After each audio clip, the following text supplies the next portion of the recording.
I'm on my period!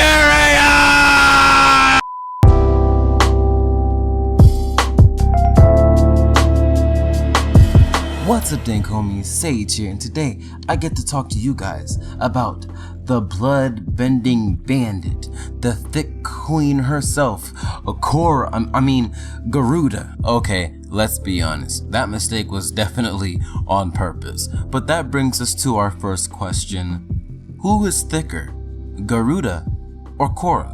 Leave your answer down in the comment section below. Now, there's a lot of controversy going on about Garuda.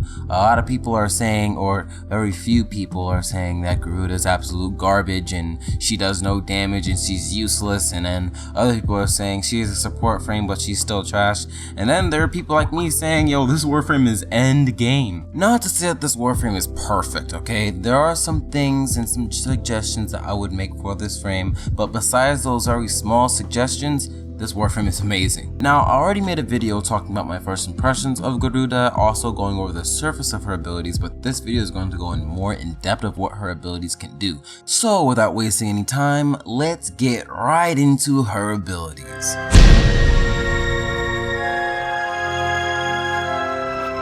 So we're going to go over the abilities kind of backwards because I really want to talk to you guys about the fourth ability. This ability is the one that really makes her stand out the absolute most and what makes her so extremely end game. Now, her fourth ability is called Seeking Talents. What it does is when you hold it down, there will be a little Mangekyo Sharingan that appears on the screen, and the bigger that circle is, the larger the cone radius is. Now, it doesn't matter how long you hold it down, it's always going to affect enemies at the same range. What matters is the longer you hold it down, the more enemies within that circle will be affected. So let me break that down for you.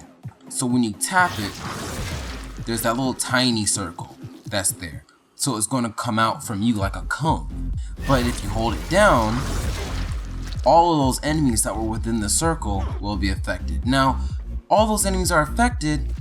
What does this actually do? Well, you proc slash on those enemies, but you're also marking them with this M. Enemies marked with that M, any damage they take will be procced with slash. Especially with this build. I mean, by default it's 50%, but when you build with power strength, it becomes 100%. But any enemy with that M, no matter what damage they take, it will proc slash. Now, what exactly does that mean? How can I prove that any damage it takes turns into slash? Well, check this out. We're going to use our operator. And if operators only do void damage, and these are level 140 enemies, why am I proccing slash on them? Because, like I said before, everything becomes a slash. Now that they don't have the M on them anymore, I'm no longer going to be proccing slash. And a few things to note, enemies that are right behind you will not be affected no matter what. Well, unless they're that close to you. But also, you can affect enemies through walls. Now, to really show you how much of a difference this ability can make, I have here an Aklex Prime that does primarily puncture damage. 1, 2, 3, 4, 5. Okay, so you can see how much damage that is. That's a lot of damage right there, right? So now, let's put the M on their forehead. Let's make them stand still. 1, 2, 3, 4, 5. Heck. You can see the damage difference there, huh? Her third ability is called Bloodletting. Now, what Bloodletting does, it's very, very simple. You will cut your health in half. So we currently have 300 health. It will take our health down to 150, and if we're at 150 health, it will take us down to 2 HP. Now, when it does that, it also gives us back energy. So if I use the ability once, cut my health in half, and gave me a bunch of energy. If I use it again, I'm down to 2 HP, and I got even more energy. Now, I bet you're wondering, MSage, why is this a good thing? Well, this pretty much gives her unlimited energy, because I'm also going to be talking about her second ability, Blood Alter. What Blood Alter does is it will turn an enemy into a spawn of health. And what will happen is, you see that 48% there? That means that every second you will gain 48% of your missing health.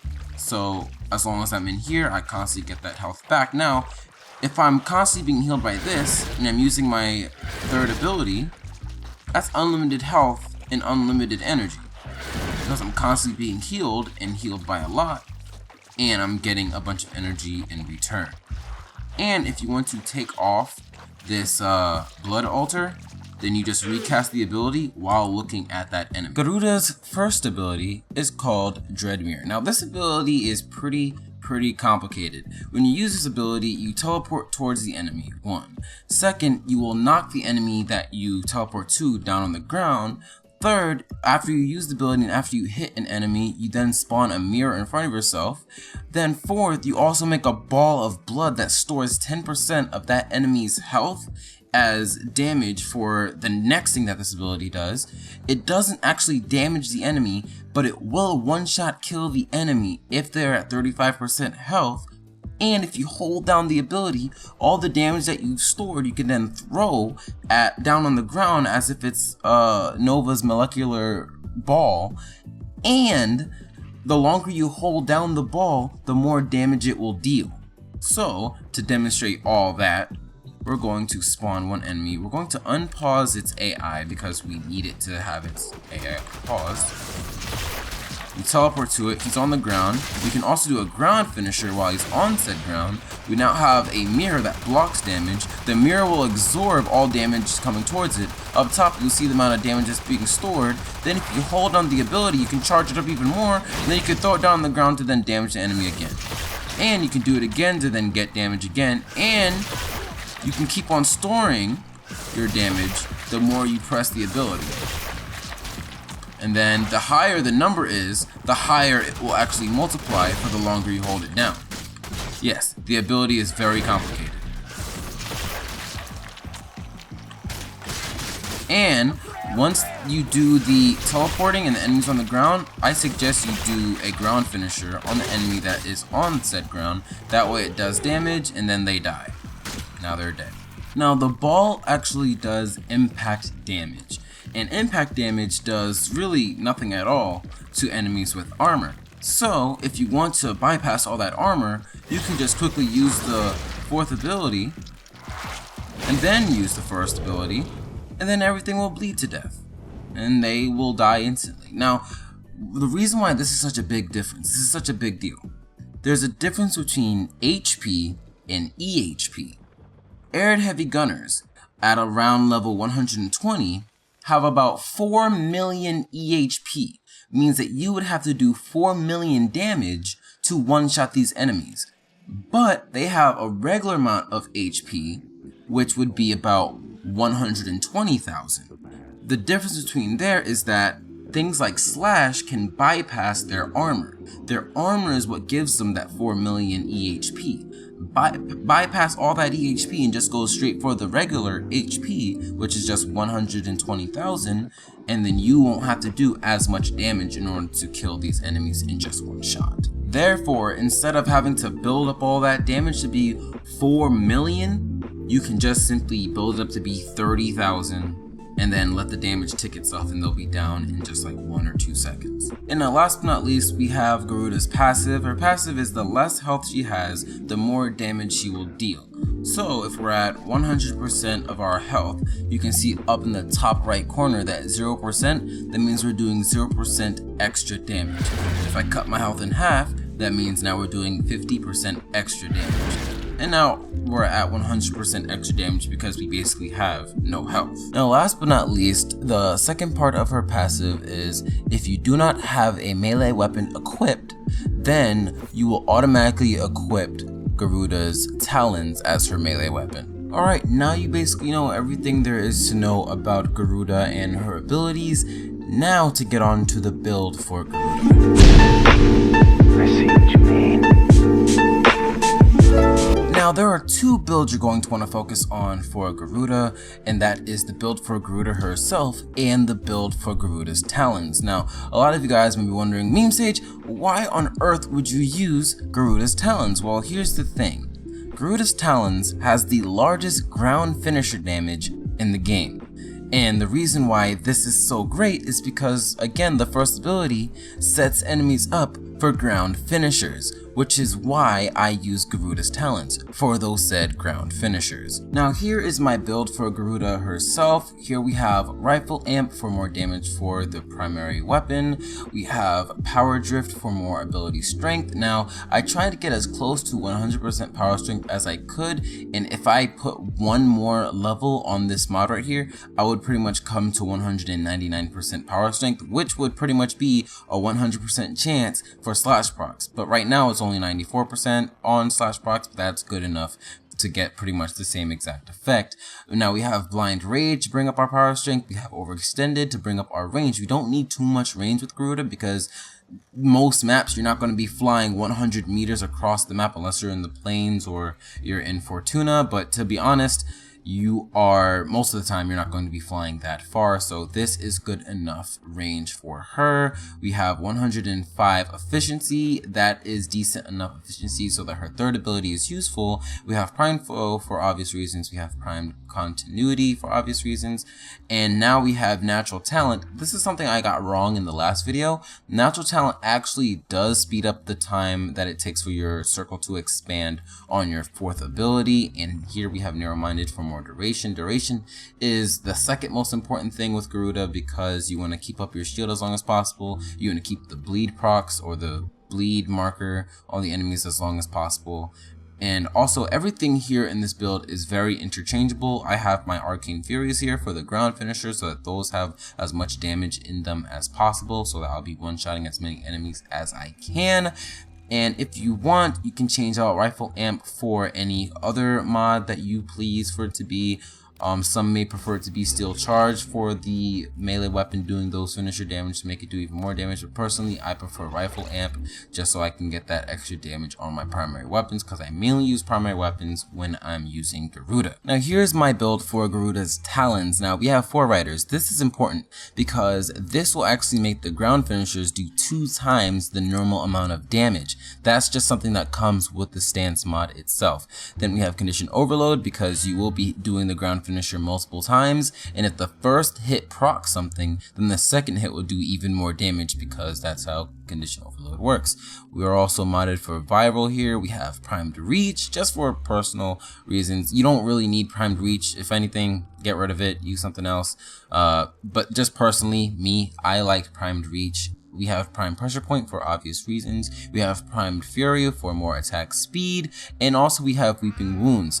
Now this isn't a critical build here, and I don't have any ability or should I say combo duration on this build, but I do have Naruman, and with this update you can now select individual build slots or loadouts to have individual operator schools equipped. So if we go over to Ivaro, you can see we have Zenrik equipped, then we go back to Garuda, then you can see we have Naruman. But also we have Buzzkill equipped. Why do we have Buzzkill? Because I wanted to increase the amount of slash damage we had. The reason why I want to increase that is so that most of the time we will be proccing slash instead of proccing viral. Now once you put all that together, your gameplay of Garuda should look something like this, where you go out and you want to do a little bit of setup, which is you go out, you look for an enemy that spawns, and then you use your 2 on it so you have some unlimited health while you spam your 3 so you can have full energy.